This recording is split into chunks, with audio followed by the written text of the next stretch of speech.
Bismillahirrahmanirrahim. Bismillahirrahmanirrahim. Assalamualaikum warahmatullahi wabarakatuh.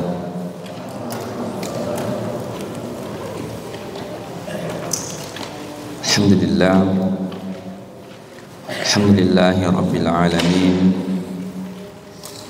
Wassallallahu ala nabiyyina Muhammadin wa ala alihi wa sahbihi wa sallam. Subhanaka la ilma lana illa ma 'allamtana innaka antal alimul hakim. Rabbi shrah li sadri wa yassir li amri wahlul 'uqdatam min lisani yafqahu qawli.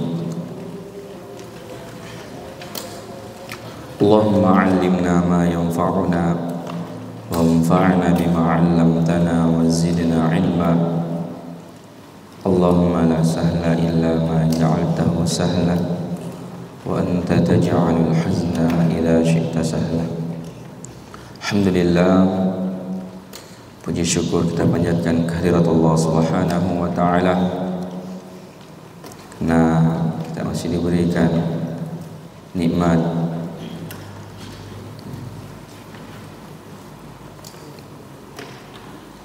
insyaallah pada subuh hari ini kita akan melanjutkan kajian tafsir kita masih di dalam surah Ad-Duha. Terakhir kita telah membahas firman Allah Subhanahu wa taala, alam yajidka yatiman fa'awa. Bukankah Allah Subhanahu wa taala mendapatimu wahai Muhammad yatiman sebagai anak yang yatim, anak yang ditinggalkan bapaknya, anak yang ditinggalkan ibunya. Fa'awa, kemudian dialah Allah yang melindungi. Ya, Allah Subhanahu wa taala yang melindungi.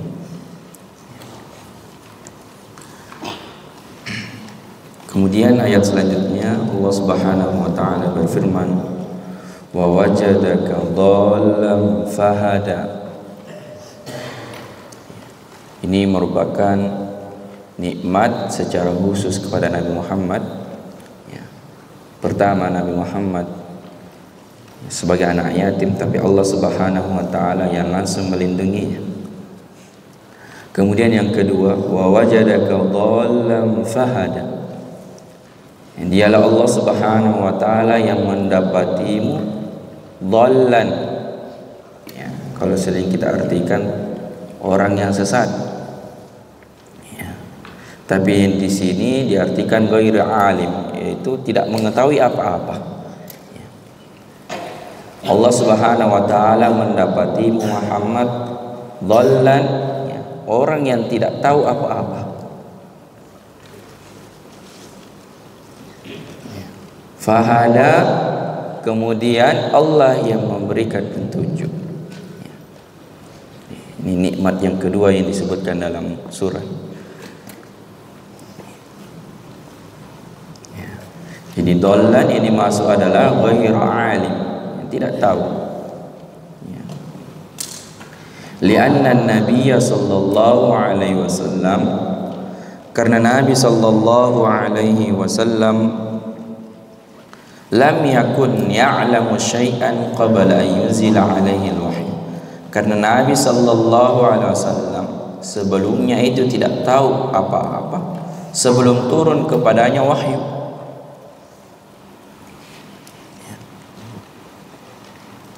Kama qala ta'ala, sebagaimana firman Allah Subhanahu wa ta'ala di dalam surah An-Nisa, wa 'allamaka ma lam takun ta'lam.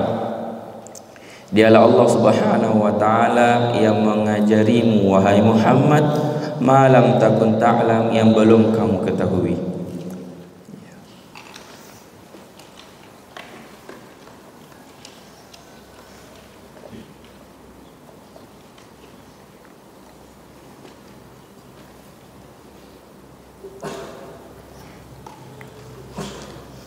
Fahuwa sallallahu alaihi wasallam lam yakun ya'lamu syai'an bal huwa minal ummiyin.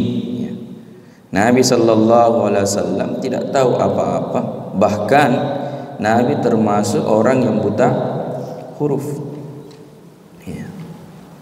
Nabi tidak tahu membaca, Nabi tidak tahu menulis. Ya Allah Subhanahu wa taala berfirman di dalam surah Al-Jumu'ah, "Huwallazi ba'atsa fil ummiyina rasulan minhum." Dialah Allah Subhanahu wa taala yang mengutus kepada kaum yang buta huruf seorang rasul, minhum, di antara mereka. La yaqra'u wa la yaktub. Nabi tidak bisa menulis, Nabi tidak bisa membaca.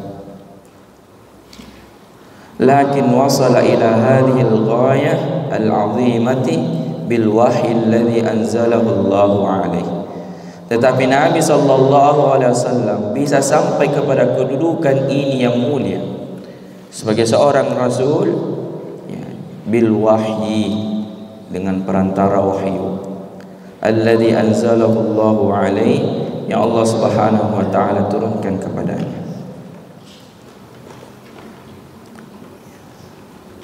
Fa'alima wa 'allamah, kemudian Nabi mengetahui dan mengajarkan.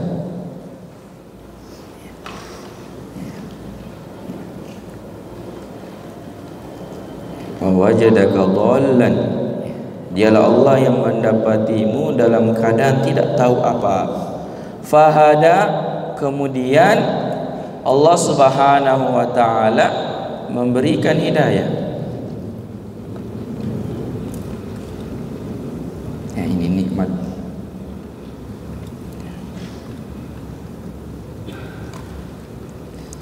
Walam ya'ti at-ta'bir fahadaka.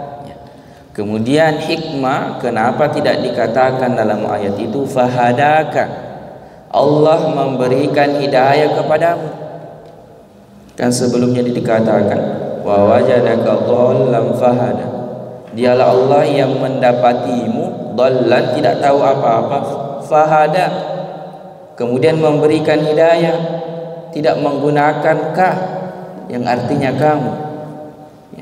Para ulama tafsir mengatakan kenapa tidak digunakan kaf, domir di situ yang maknanya adalah memberikan hidayah kepadamu. Liyakuna hadza ashmal wa awsa', agar supaya ayat ini maknanya itu luas, bukan hanya yang dimaksud Nabi Muhammad sallallahu alaihi wasallam, sehingga hanya digunakan fahada,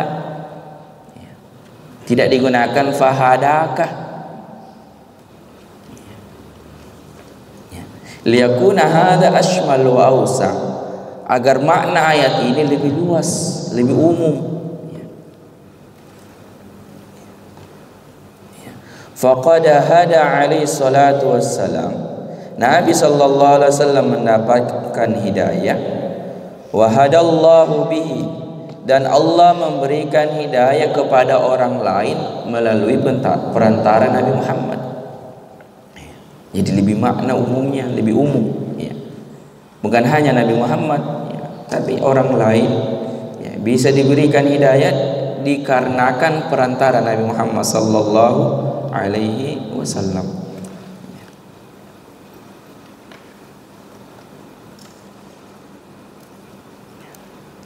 Kemudian ayat selanjutnya Allah Subhanahu wa taala berfirman, wa wajadaka 'ailan fa'aghna. Kemudian Allah Subhanahu wa taala mendapatimu wahai Muhammad 'ailan, yang kekurangan, yang miskin, yang fakir.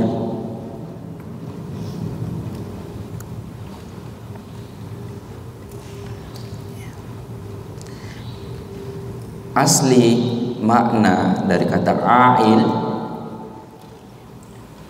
adalah al-insanul ladzi lahu a'ilah la yastati'ul infaqu 'alaiha. Makna asli dari kata ailan itu adalah maknanya orang yang memiliki keluarga kemudian dia tidak mampu untuk memberikan nafkah. Itu makna aslinya.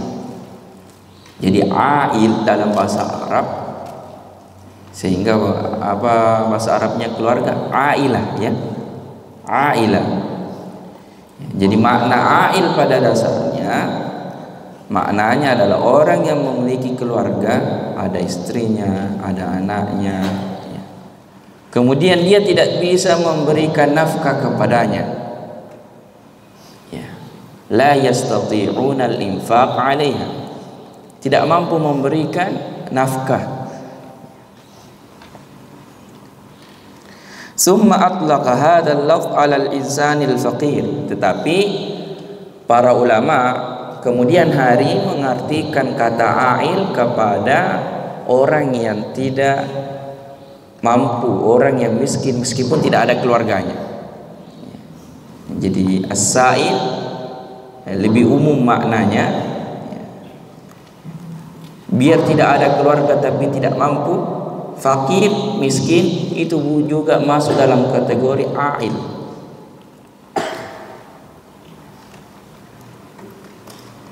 Ya. Hatta walau lam takun lahu aila aw usrah, meskipun dia tidak memiliki keluarga, meskipun masih jomblo, ya. Tapi dia kalau dia tidak mampu, maka dia termasuk ail.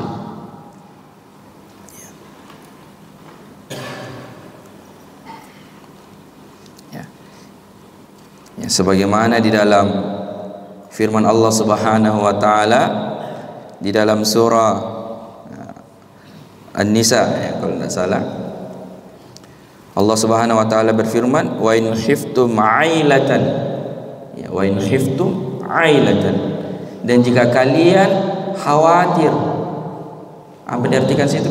Fakir, ya, miskin, jika kalian takut miskin, ya, itu makna aslinya, ya, makna ailah.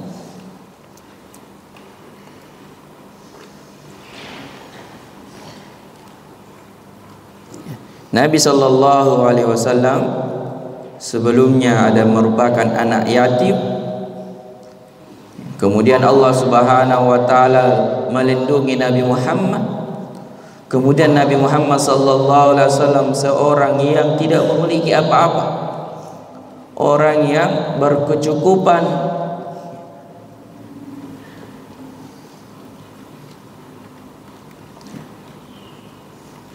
La tamliku syai'an, Nabi tidak memiliki sesuatu. Fa'aghna, kemudian Allah Subhanahu wa taala memberikan kecukupan. Kemudian Allah Subhanahu wa taala memberikan kecukupan kepada Nabi Muhammad sallallahu alaihi wasallam.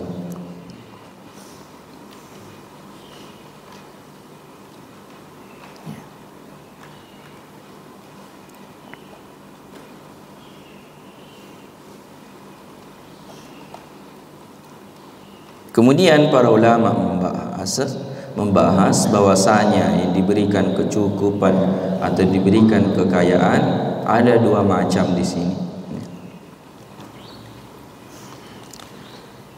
Awaluhuma, yang pertama yang dimaksud dengan kaya, kata para ulama, fahuwa ghinan nafs, yaitu Nabi sallallahu alaihi wasallam diberikan kekayaan jiwa, kekayaan hati, ya, hatinya yang kaya, ya. Ya.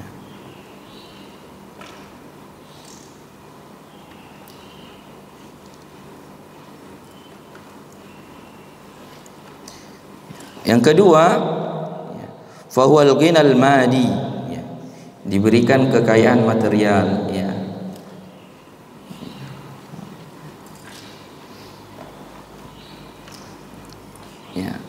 Jadi ketika Nabi sallallahu alaihi wasallam yatim, kemudian Nabi sallallahu alaihi wasallam merupakan yang sosok yang penuh kekurangan, kemudian Allah Subhanahu wa taala memberikan kecukupan kepada Nabi Muhammad sallallahu alaihi wasallam. Allah Subhanahu wa taala berfirman di dalam surah Al-Fath, wa'adakumullahu maghanima katsiratan ta'khudunaha. Ya. Allah Subhanahu wa taala menjanjikan kepada kalian maghanima katsirah, harta rampasan yang begitu banyak, ta'khudunaha, yang dapat kamu ambil. Wa ma aksara ma ghanimal muslimuna minal kuffar tahta dhilalis suyufi.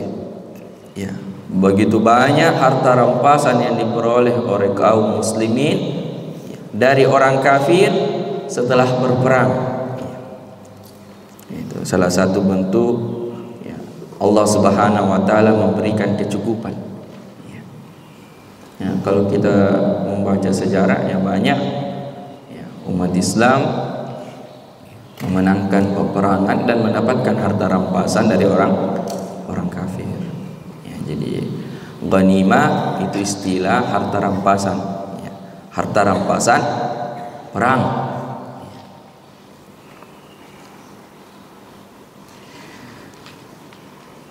Ya. Ghanaimu 'azimatun katsiratun kullaha bisababi hadzal rasulil karim alaihi salatu wassalam. Dan harta rampasan yang besar, yang banyak, semuanya disebabkan karena Nabi Muhammad sallallahu alaihi wasallam. Hina ihtadau bihadihi, ketika mereka para sahabat Nabi Muhammad sallallahu alaihi wasallam mengikuti petunjuk Nabi Muhammad sallallahu alaihi wasallam, wattaba'u sunnatahu, dan para sahabat mengikuti sunnah Nabi sallallahu alaihi wasallam, fanasarahumullahu ta'ala bihi, maka Allah Subhanahu wa taala menolong mereka. Wa ghanimu min masyariqil ardi wa magharibiha, kemudian mereka memperoleh harta rampasan dari bagian timur bumi dan barat. Jadi ada dua kunci yang dikatakan para ulama ketika di zaman Nabi banyak memperoleh kemenangan, banyak mendapatkan pertolongan dikarenakan dua hal. Pertama, sahabat yang hidup di masa Nabi itu mengikuti petunjuk Nabi. Yang kedua, mereka mengikuti sunnah Nabi Muhammad sallallahu alaihi wasallam. Itu merupakan kunci kemenangan umat Islam pada masa itu. Walau musannif pengarang mengatakan, andai saja annal ummatal islamiyata, umat Islam yang sekarang, adat kembali ila ma kana alaihi salafus salih, kembali kepada kebiasaan orang saleh terdahulu, sahabat tabi'in, la'adan nasru ilaihim, maka pasti akan kembali itu pertolongan, kemenangan kepada mereka. Ketika orang-orang sekarang mengikuti sunnah Nabi, semuanya mengikuti petunjuk Nabi, pasti para ulama mengatakan kemenangan itu akan kembali, pertolongan itu akan kembali. Ya. Maka akan kembali an-nasru, kemenangan, wal ghina, kekayaan, wal izza, kemuliaan, wal quwwah, kekuatan. Lakin akan tetapi ma'al asaf, sangat disayangkan, annal ummatal islamiyah fil waqtil hadir, umat Islam di waktu sekarang, di zaman sekarang, kullu minha yanzuru ila hududi nafsihi, mereka semua lebih memperhatikan perolehan pendapatan untuk dirinya masing-masing, biqat'in nazri, tanpa memperhatikan amma yakunu bihin nasratul islami aw hazlanil islam, tanpa memperhatikan apa-apa yang akan menolong agama Islam, tanpa memperhatikan apa-apa yang bisa menghinakan agama Islam. Penting bagaimana saya semakin kaya, saya semakin tanpa memperhatikan agama Islam. Ini merupakan sebab umat Islam belakangan ini mundur. Pertama, mereka lebih memperdulikan diri masing-masing dan sudah tidak mengikuti sunnah Nabi Muhammad sallallahu alaihi wasallam, tidak mengikuti petunjuk Nabi Muhammad sallallahu alaihi wasallam.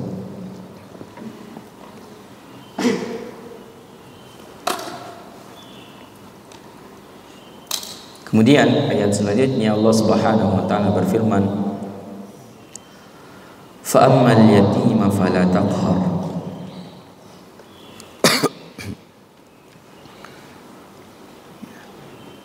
Adapun terhadap anak yatim, fala taqhar, maka jangan kamu sewenang-wenang kepadanya.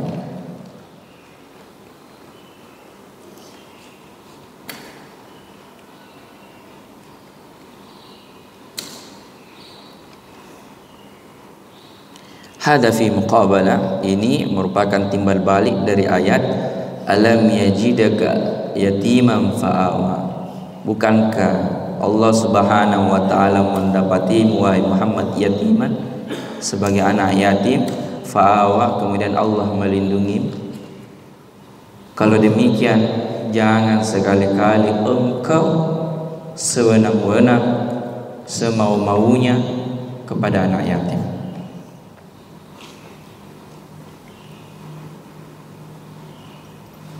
Bal akram al-yatim, akan tetapi muliakan anak yatim.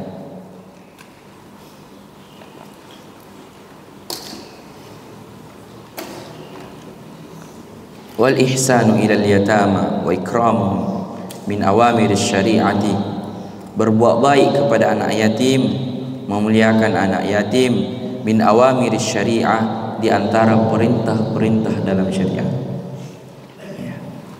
Perintah yang harus kita perhatikan, yang harus kita kerjakan. Wa min hasanati syari'ah, memuliakan anak yatim, berbuat baik kepada anak yatim merupakan kebaikan-kebaikan.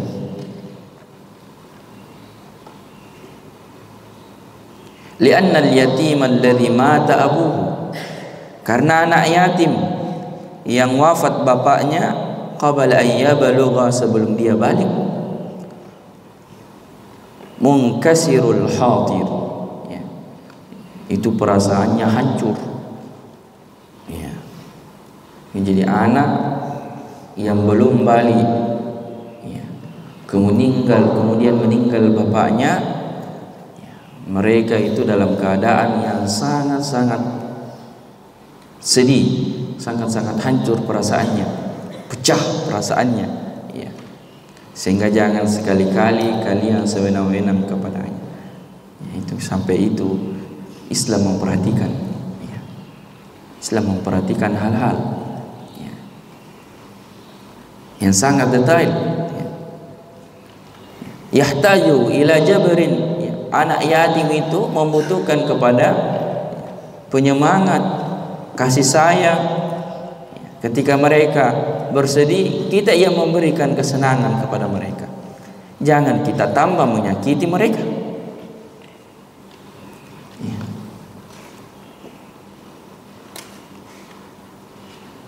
Yahtaju ila man yusallihi, mereka butuh kepada orang yang menghiburnya.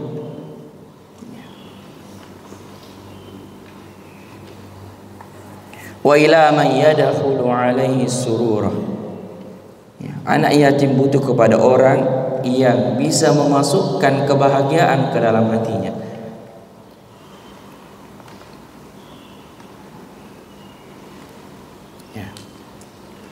Ya, dalam sebuah riwayat Pernah ketika datang hari raya, Nabi sedang berjalan menuju tempat pelaksanaan sholat Id. Di tengah jalan, Nabi mendapatkan satu anak yang menangis. Ya. Teman-temannya main-main senang-senang karena hari raya, ya, pakai baju baru. Ya. Ada satu anak yang dia dapat menangis. Didatangi oleh Rasul Sallallahu Alaihi Wasallam. Kenapa dia menangis? Sedangkan teman-teman tak yang lain sedang bahagia main-main. Kemudian anak kecil ini dia tidak tahu bahwasanya yang bertanya ini Nabi Muhammad. Dia mengatakan, saya menangis tiap kali datang hari raya karena teman saya menggunakan pakaian baru sedangkan saya tidak menggunakan apa-apa. Saya anak yatim piatu, tidak memperoleh apa-apa. Itu sebabnya tiap datang hari raya saya menangis. Ya. Kemudian Rasulullah SAW membawanya pulang, diberikan pakaian baru, diberikan makanan. Kemudian Nabi katakan, ya, maukah engkau saya menjadi ayahmu, ya, dan lain sebagainya, dihibur. Ya. Kemudian anak ini tersenyum, kembali ke kumpulan teman-temannya dengan penuh kegembiraan, dihibur oleh Nabi, diberikan pakaian baru, diberikan makanan. Ya. Kemudian teman-temannya bertanya, kenapa Ki kembali bersenang ini, bergembira tadi bersedih? Karena dia menjawab, ya, saya sudah diberikan pakaian, diberikan makanan. Dianggap ada di keluargaku. Inilah pelajaran yang sangat penting yang Nabi Sallallahu Alaihi Wasallam mengajarkan kepada kita. Jangan sekali-kali kita sewenang-wenang semau-maunya kepada anak yatim. Kita muliakan mereka, kita melakukan kebaikan kepada mereka.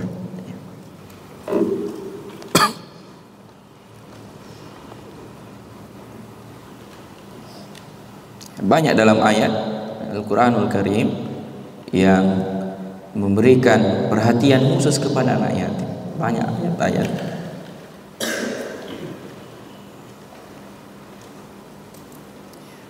Di antaranya Allah Subhanahu wa taala berfirman, "Wala taqrabu ma'al yatim illa billati hi ahsan." Jangan kamu mendekati harta anak yatim atau mengambil harta anak yatim.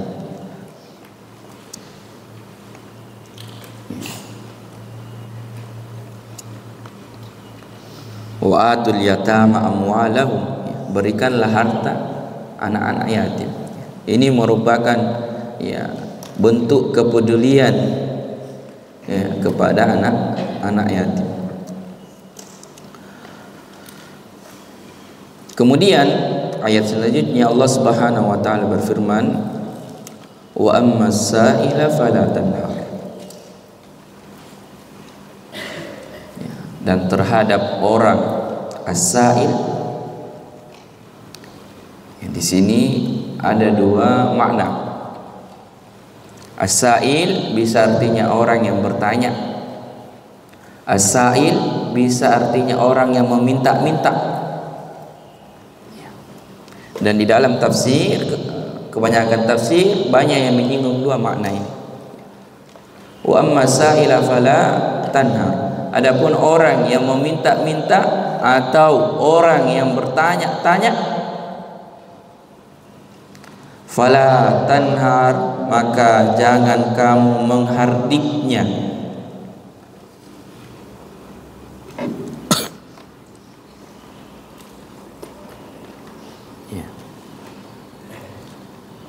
Hada fi muqabil, ini timbal balik dari ayat yang sebelumnya, yaitu wa wajadaka dhallam fahada. Bukankah Allah mendapatimu wahai Muhammad dhallan, tidak tahu apa-apa? Fahada, kemudian Allah memberikan petunjuk. Ya. Jangan, ya.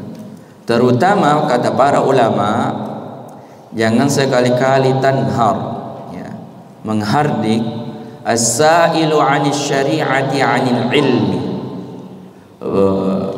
kepada orang yang bertanya tentang agama Islam. Ya.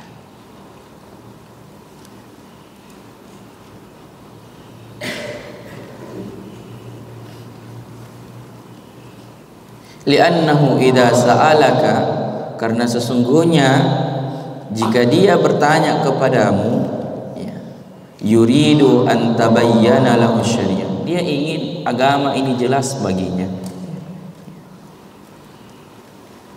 maka wajib 'alaika an tubayyinaha, maka wajib bagimu untuk menjelaskan agama kepadanya. Jangan menghardik, tapi jawab kalau kau tahu. Kalau tidak tahu, ya katakan dengan perkataan yang baik. Ya, jangan membentak, menghardik, ya, menyakiti hatinya.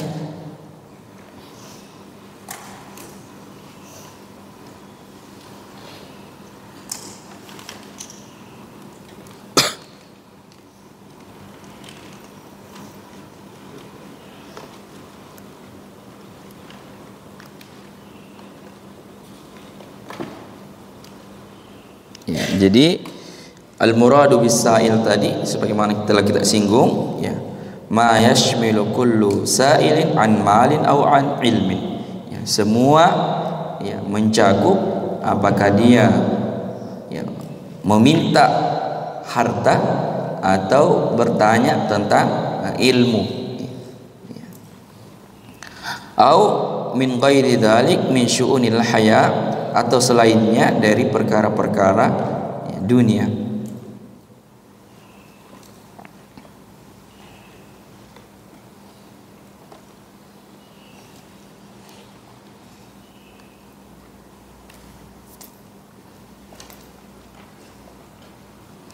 Ya, kemudian ayat selanjutnya,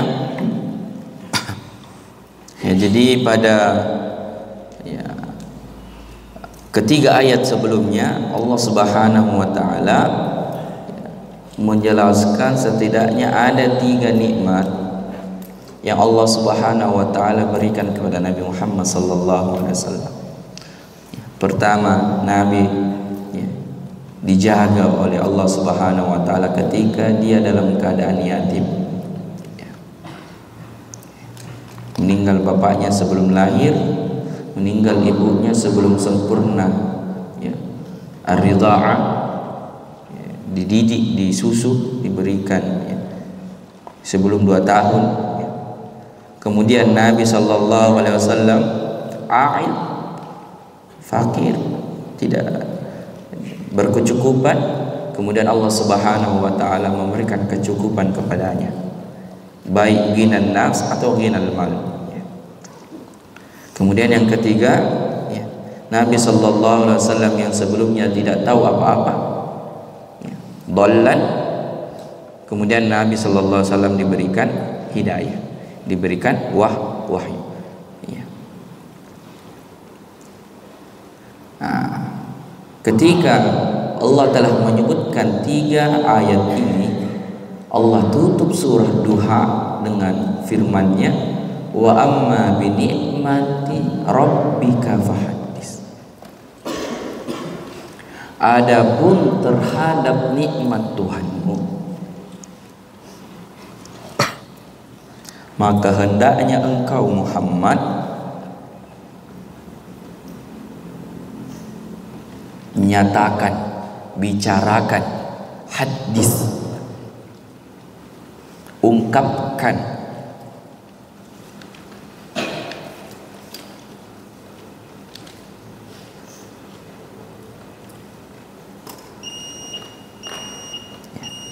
hadis bi ni'matillah, ungkapkanlah nikmat Allah wahai Muhammad. Qul, katakanlah, kuntu yatiman, saya dulu anak yatim, fa'awani Allah, kemudian Allah Subhanahu wa taala menjagaku. Wa kuntu dhallan, saya dulu orang yang tidak tahu apa-apa, fahadani Allah, kemudian Allah Subhanahu wa taala memberikan hidayah kepadaku. Kuntu ailan, saya dulu tidak memiliki apa-apa, penuh kekurangan, fa'aghnani Allah, kemudian Allah Subhanahu wa taala memberikan kecukupan kepadaku. Lakin tahaddatsu biha idharan li ni'mati wa syukran lil mun'im, ya. Tetapi membicarakan nikmat, ya, itu tujuannya bukan untuk pamer, ya. Beda-beda sedikit. Ada orang menceritakan nikmatnya karena memang rasa syukur. Ada juga orang yang menceritakan nikmat yang dia peroleh karena ingin menyombongkan diri, ya. Tetapi yang dimaksud dalam ayat ini, ya, izharan li ni'mati, ya, menampakkan nikmat Allah, wa syukran lil mun'im, dan merasakan rasa syukur kepada Allah Subhanahu wa taala yang memberikan nikmat, ya. Ini maksud dengan ayat wa amma bi ni'mati rabbika fahaddits. Kita ungkapkan nikmat-nikmat kepada orang lain dengan tujuan kita mensyukuri nikmat Allah, ya. Alhamdulillah saya diberikan ini, saya sangat bersyukur kepada Allah Subhanahu wa taala. Perbaiki niat karena beda-beda jin. Beda tipis, ya. Dengan syukur mengungkapkan rasa syukur dengan kesombongan, ya. La iftiharan biha 'alal khalqi, jangan membanggakan nikmat itu kepada manusia.